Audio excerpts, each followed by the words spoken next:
Xavier sets up shop twice a year near the university in the park in Perth, West Australia. Why here? Because of the seagulls which scavenge for food waste dropped on terraces.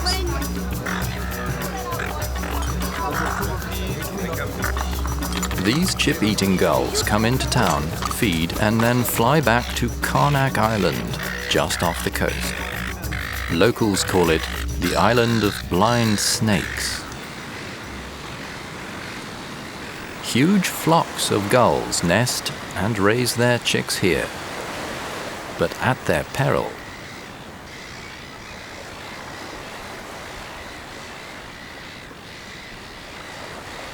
This is a very special place for Xavier. He often comes here with two of his students, Fabien and Stephanie, and his son Cyprien, nicknamed Lulu. 1622. We've been friends with that snake for years. It's a big male. He's been around for a long time. Xavier Bonnet is a herpetologist, the scientific name for snake charmer. This island is teeming with very dangerous tiger snakes, one of Xavier's favorite research topics. If I avoid the fangs, the snake can't kill me? No, that's because snakes inject the venom through their fangs. They have to bite you first. In fact, on Carak Island, the gulls feed the tiger snakes. Without the gulls, there would be nothing else for the snakes to eat but rock.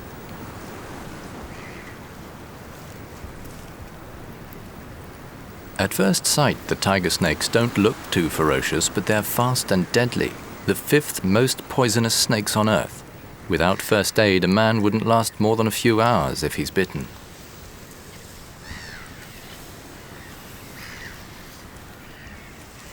The only prey for the snakes is gull chicks.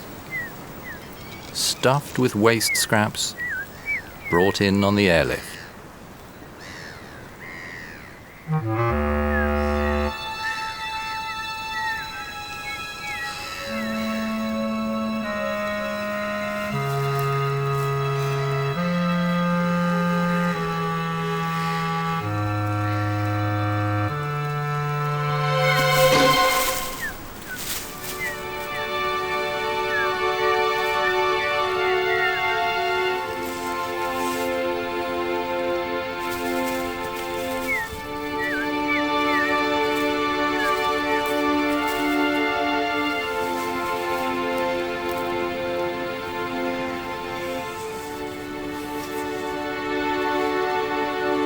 The strike force is due to the powerful venom. One drop is all it takes to kill the prey almost immediately.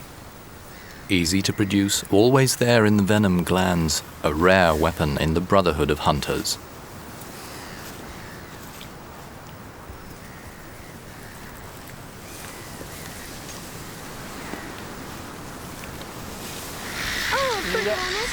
This is a chick. Let's put it in the stomach. Hold it there. Uncoil it downwards. We'll put the chick back in its stomach.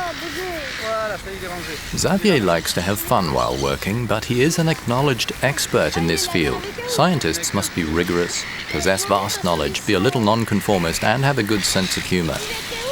Xavier is studying the mechanism of natural selection, especially how this species survives on this strange island.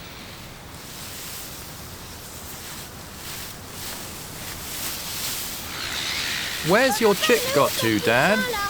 It's an odd feeling for a walker in the undergrowth teeming with serpents. The biggest difficulty for scientists working on snakes is to be able to observe them. Most snakes flee from man.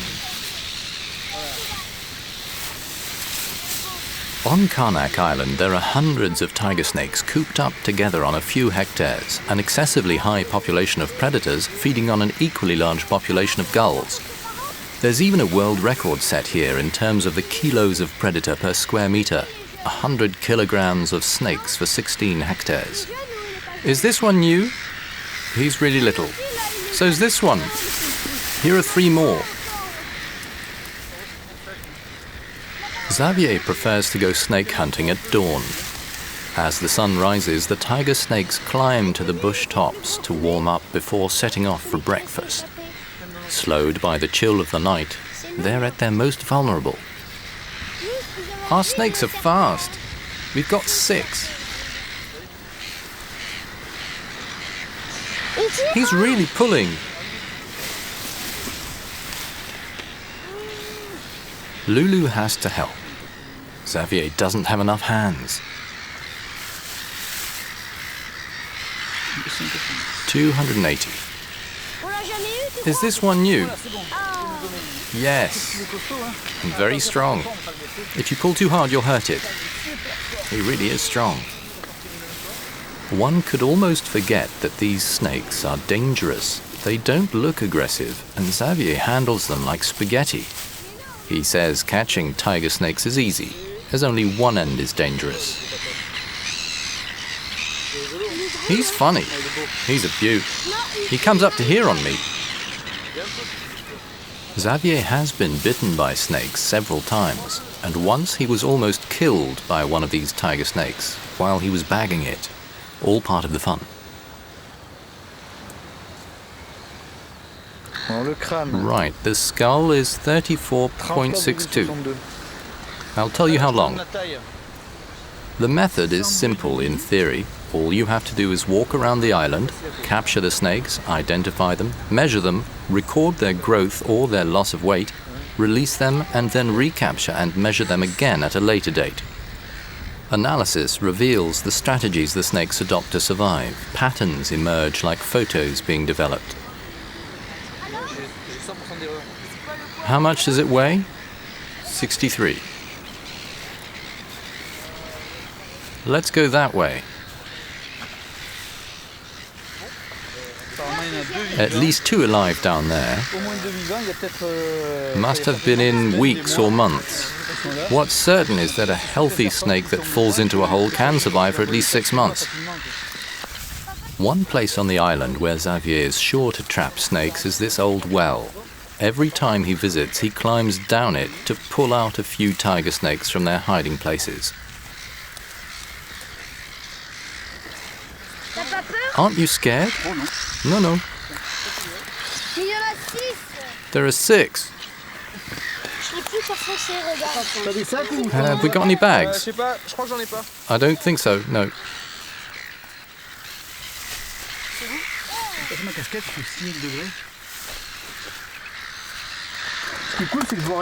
I can't see anything. This isn't very practical.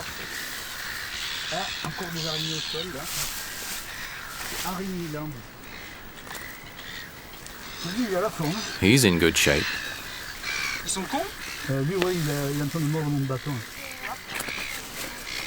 Is he big? Sure is, look at that. I'd better bag it down here, he's a little fidgety. There were birds living down here. The only way birds can adapt to a well like this is very simple. To live down here for as long as possible, they turn into mummies. That saves a lot of energy.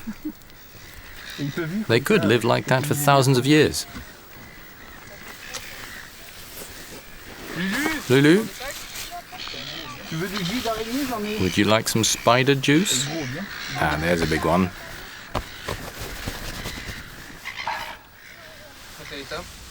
How's this one? I don't know. Every time Xavier visits the well, he finds tiger snakes with serious head injuries. This one's completely blind. This wound looks recent. Another tiger snake has a very large scar right across the top of its head. Its eyes are totally destroyed.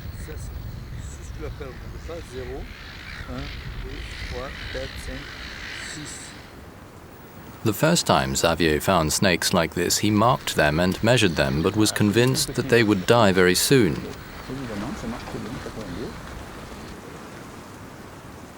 The marking method is very simple. Each scale represents a unit of 10.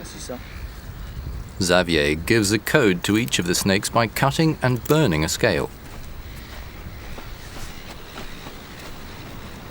Once marked, the injured snakes are released. For him too, this is a sort of natural experiment. How long can a snake with so many wounds survive with nothing to eat in this cold habitat?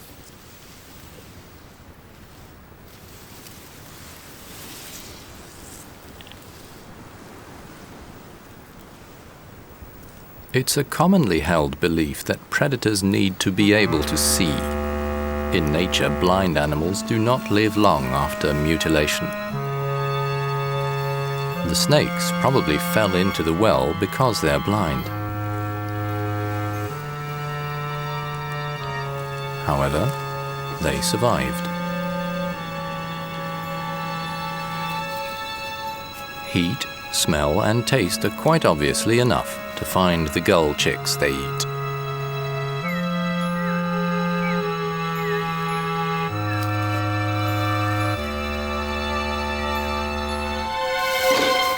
For Xavier, this observation opened up a whole new world.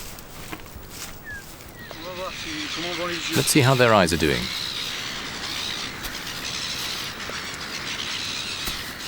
Do you know that one? I'm not sure. I'll tell you in a moment. Can I see the eyes? Look.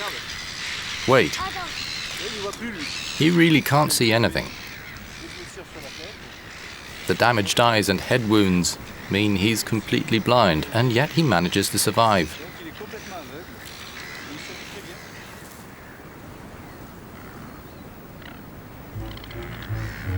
What wounded the tiger snakes so badly? Tigers are among the most powerful snakes on Earth and master poisoners.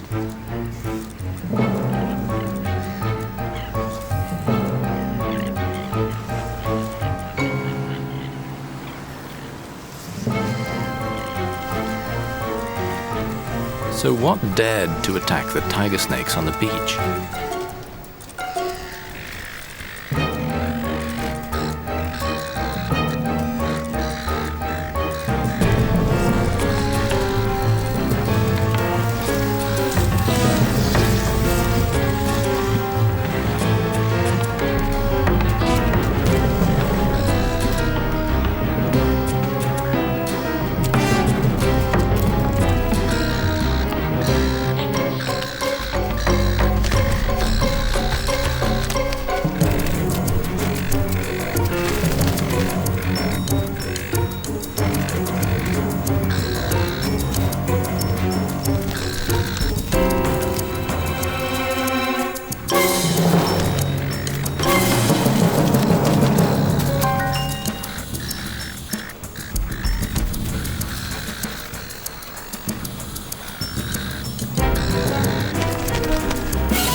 The gulls. They trapped the snakes in a bush.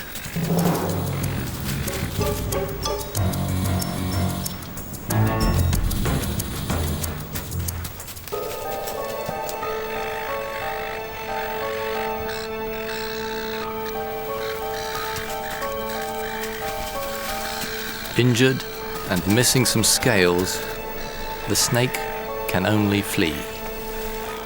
And the whole gull population of the dune is mobilized in a systematic snake-killing frenzy.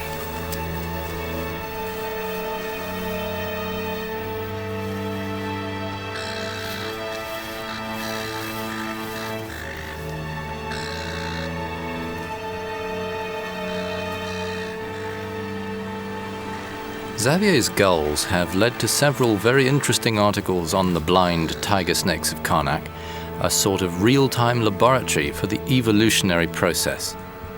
Like Darwin's finches, tiger snakes adapted little by little to the specific conditions on the island.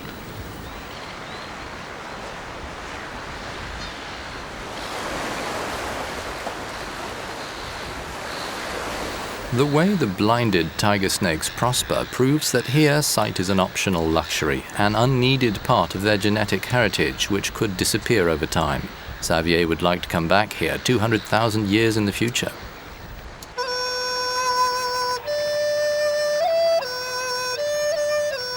Changing hemispheres following the snake trail, we are now in China on the Bohai Sea coast, about 1,000 kilometers east of Beijing. Shedao is a tiny island. In Chinese, the name means small dragon mountain. At first sight, it is just a dry rock, about 30 hectares in surface. However, this island is an exceptional place. To protect it from snake smugglers and reptilotherapists, the Chinese authorities have declared Shedao a national park, the only one in the world dedicated to snakes.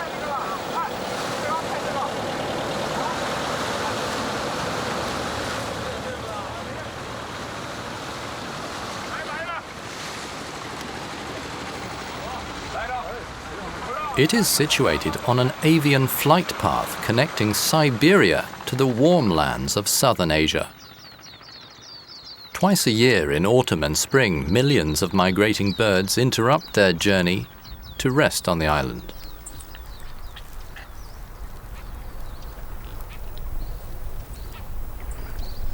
Time and geography played a bad trick on the snakes of Shedao. Before the last ice age, they used to hunt rodents. At that time, the island was part of continental Asia. All creatures, prey and predators, were free to come and go, until the day the glaciers started to melt and the water level rose. Every animal that could fly or run fled to the continent, but all the others were trapped on the small islands.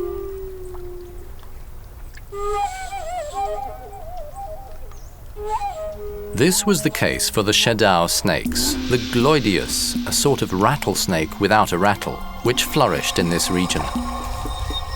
With such an enormous ecological change, they had to adapt or die.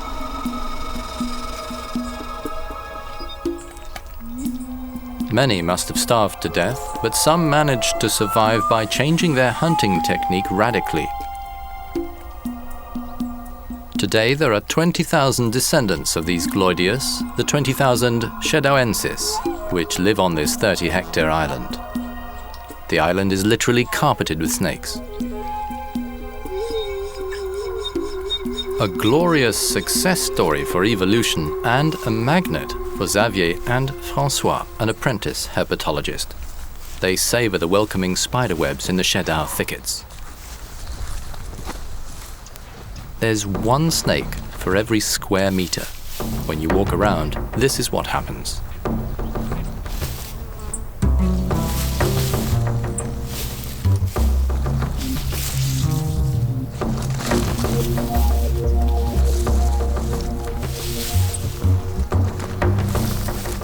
When it tries to get away, hang on to the tail, but watch out for the head.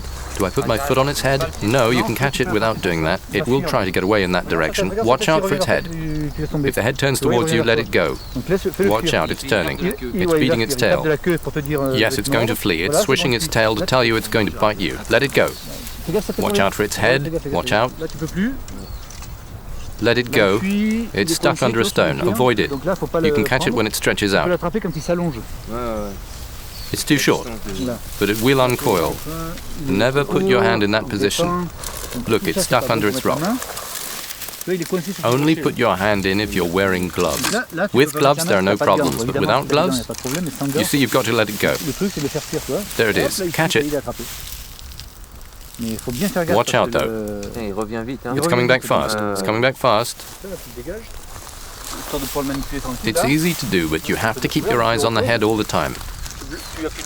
It's coming out to rest. Step on it, but not too hard. It's got no strength left. Then block the head with a stick.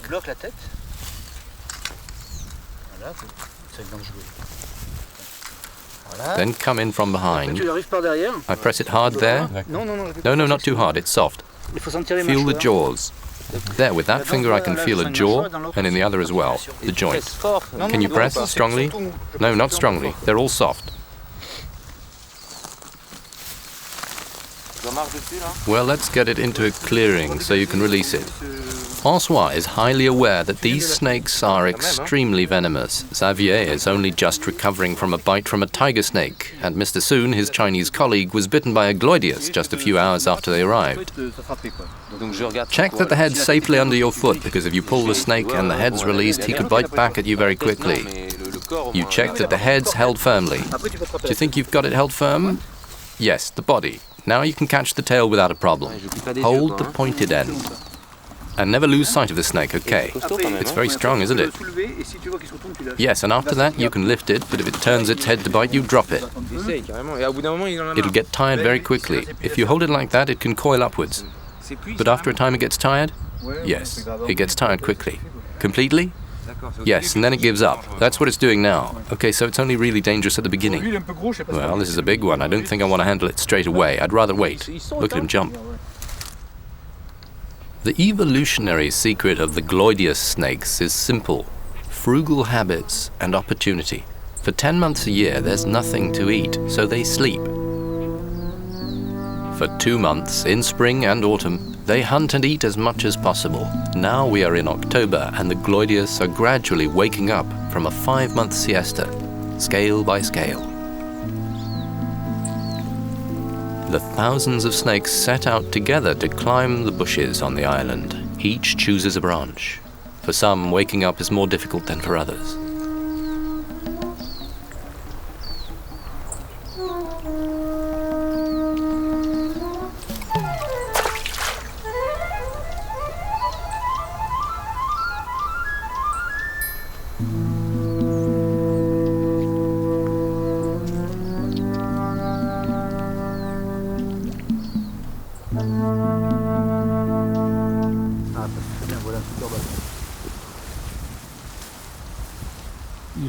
That one's pretty. When they're small, they're less dangerous. Look, he's going to stretch out. That's less frightening. Why not try to handle it? It's quite easy. Oh, I'm crushing its head. Move your fingers a little so you can feel the jaw. Pull the body up a little further between your fingers. Okay, I see. Up. The body's lifting and coiling upwards. There we are, I'm holding my first snake. It is small after the big ones. Use all your fingers. All my fingers. To hold it. All your fingers. Like that. Because it could wriggle free. That's not true for all species of snakes. There are some snakes you cannot catch by hand. In some snakes, the fangs are longer than the head. So that makes it impossible. In fact, many herpetologists have been bitten like that. They did not realize the snakes had such long fangs, that they could be bitten, although the technique works well on other snakes. Look out, this is the dangerous phase. You see, it's not very complicated. But don't get overconfident. The danger is that by the time you've caught 10, it seems easy. You never get bitten by the first snake you pick up. You slip into bad habits. Once they have climbed onto the branches, these gloideus shadoensis are no longer scared of man. All of the other snakes in this film have to be approached with the utmost of caution. The gloideus are totally laid back. This indifference helps Xavier observe previously unknown behavior patterns, in particular, the way these snakes hunt, which is usually impossible to observe in nature. Here it is easy. He's eaten a small bird. This species only lives on Shadow. Millions of years ago, when the sea level rose, the snakes became imprisoned on the island. They adapted to local conditions. In fact, they were able to survive and even flourish because the island became a rest stop for migrating birds. These snakes used to hunt on land. Now they're more frequently seen on branches than on the ground.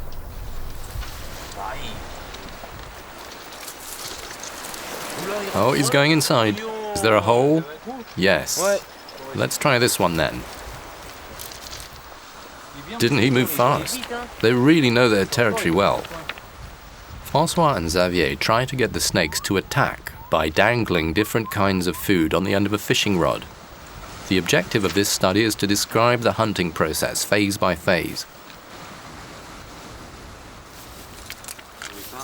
Is it smell, movement or size which provokes the attack? For the moment, no one knows. This one's digesting something.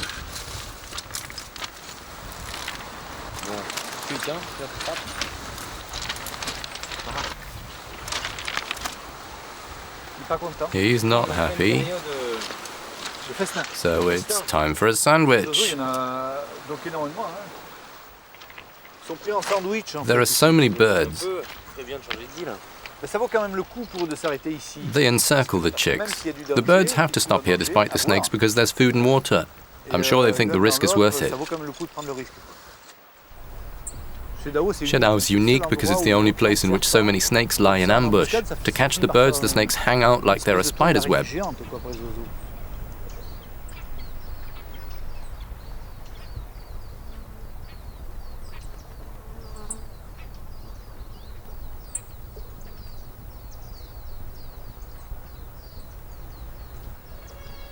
The key word for the way the island operates is migration.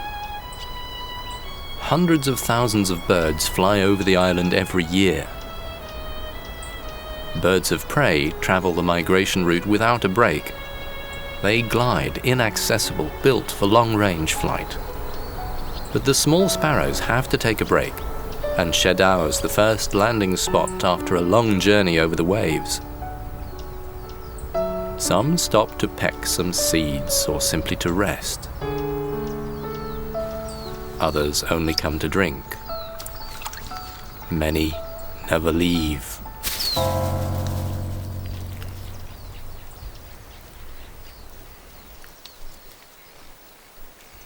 Like on Carak Island, migrating birds are the only possible source of food for the snakes.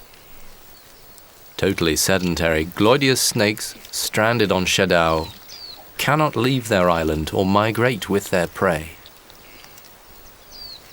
When the birds fly in, they eat their fill for 3 or 4 weeks. The rest of the year they sleep under stones, safe from the frost and the predators. Mammals have to eat every day or they die very quickly.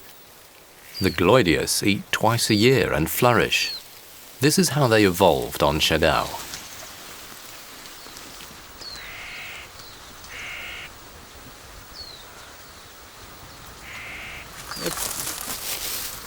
Voilà. There you go. With luck, each snake on Shedao can catch a dozen birds each hunting season. That's quite enough for its energy needs. The snakes can then go without food for 6 months to a year without reducing their chances of survival. There are 20,000 snakes on the island, which means that they eat at least 200,000 birds every spring and every autumn.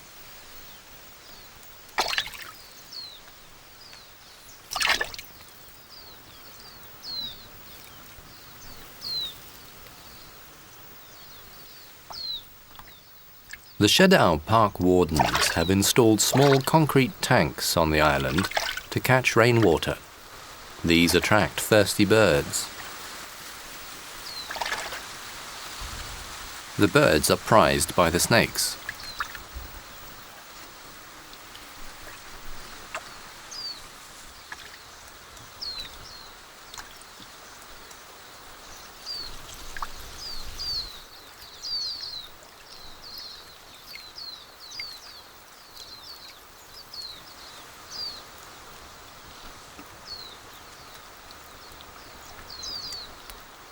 Bunched up like an accordion or coiled like a spring, a snake cannot attack anything further away than about 30 centimeters from its mouth. So it's not that easy to catch a fast-moving bird. But although an individual snake is handicapped, the group wins out by putting a hunter each branch below each bird perch. Each snake eats in turn, and sometimes there are up to 50 snakes waiting for food around the water tank. The water tanks are like magnets. They pull the migrating birds down from the sky into the gloideous throats.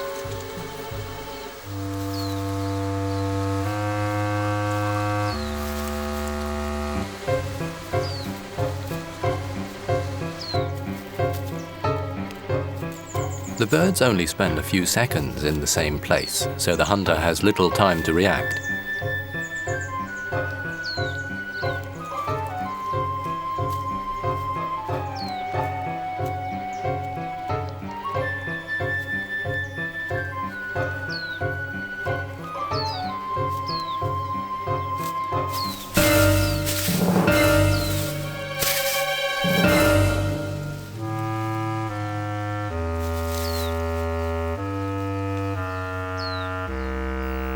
As soon as the prey enters the killing zone, it strikes.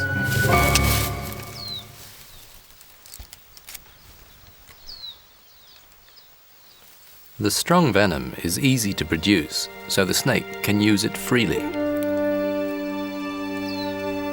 If it catches the bird immediately, so much the better. If the bird is bitten but manages to fly off, it cannot go far before it crashes into the brush a few seconds later.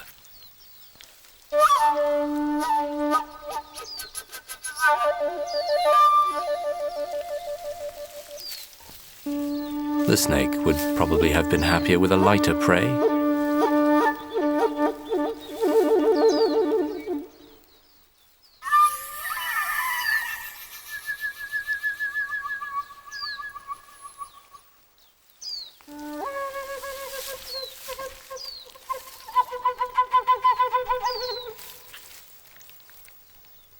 During the hunting season, a lot of prey is lost as birds fall undetected into the brush or are too big to be swallowed. But the snakes are thorough, and very little goes to waste. Like Russian dolls, the further down a bush, the bigger the snake. If a prey is too big, the first snake drops it to snakes lower down.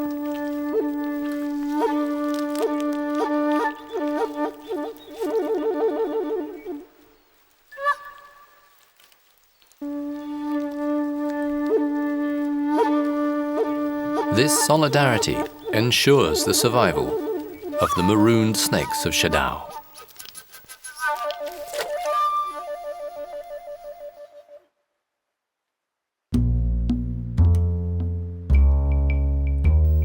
Not all island snakes are stranded. Banded sea crate have evolved in a totally different way. To complete his studies on Carak and Shadao, Xavier is now in New Caledonia.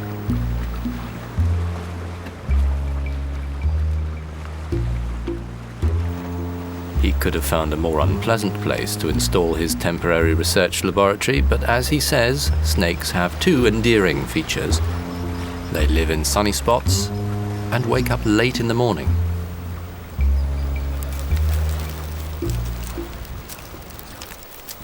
For this research campaign, Xavier is accompanied by Yvonne Inech, a colleague from the Paris Natural History Museum, and Julie Alatas, a volunteer.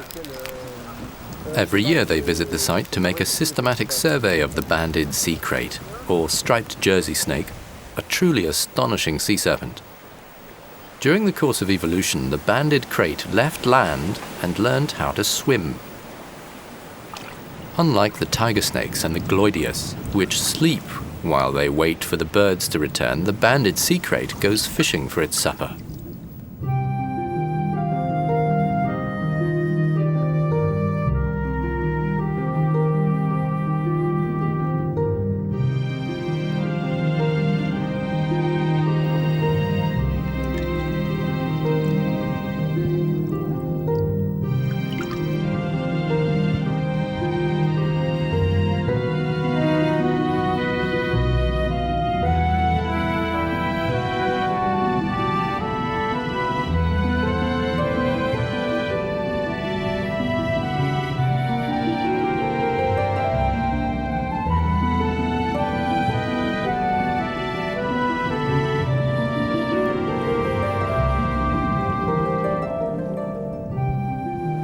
The sea serpents are extraordinarily flexible and adapt easily.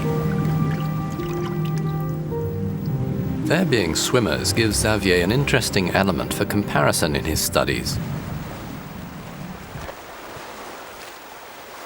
The snakes find a wide range of responses to enable them to survive in unexpected habitats, like this wreck.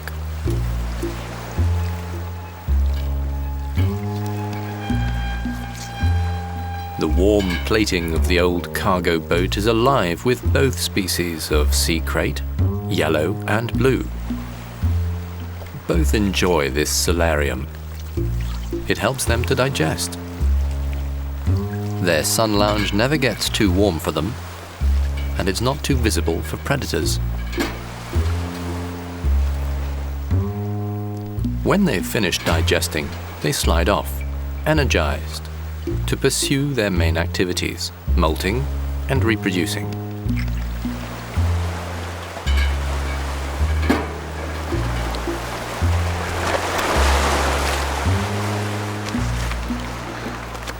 I caught a snake in this bag. It is a laticode laticodate. This snake is lethal if it bites you. But as it is a friend, I think I'm safe. You can make quite unique jewelry with this.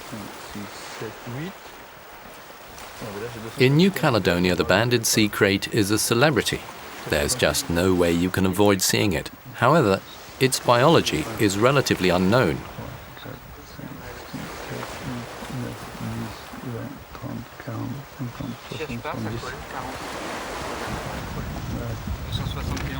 Xavier and Yvan are addressing the basic ecology of banded sea crates. It's impossible to envisage the twists and the turns of evolution if you do not know what a snake eats or where it lives. Their ecological studies start with a census of local population, alternating phases of captures and recaptures.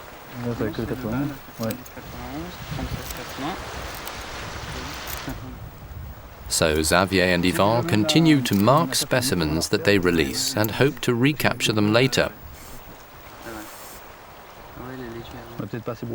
This is a curious game that works out well with the banded sea crate. If they manage to recapture a snake they have marked, the place where it's caught will tell them if it's sedentary or moves around a lot. They'll take its measurements to see if it's lost weight or gained weight. The time and circumstances of its capture will give an indication of its lifestyle.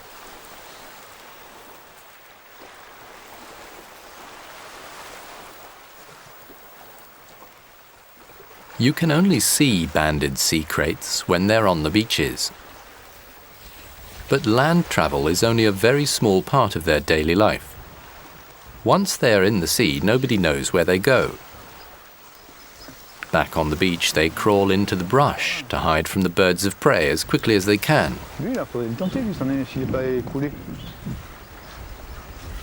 The marking sessions are followed by field work in the brush near the beach. Snake hunters peer into every nook and cranny and often get surprises. Stop here. Look, this warren has collapsed. I can see an anticondata. I'm going to catch it. There in the crack, can you see? Just put in your hand and catch it. This is a caved-in warren.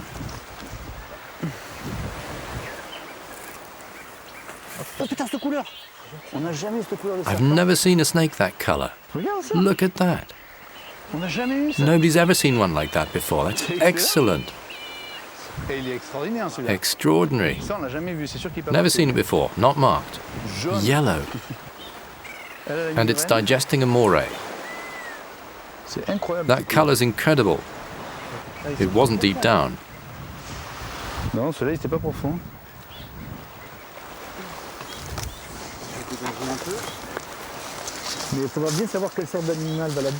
I'd love to know what sort of animal lives here. It was with another snake, but I couldn't see what it was. The two scientists use a micro camera to track snakes hiding under the ground. Tell me which way to go. Straight on, now forwards and then down. Then up again. Okay. Now straight on. Then you've got to get past a pile of sand. They're so far in. You need 30 centimeters more.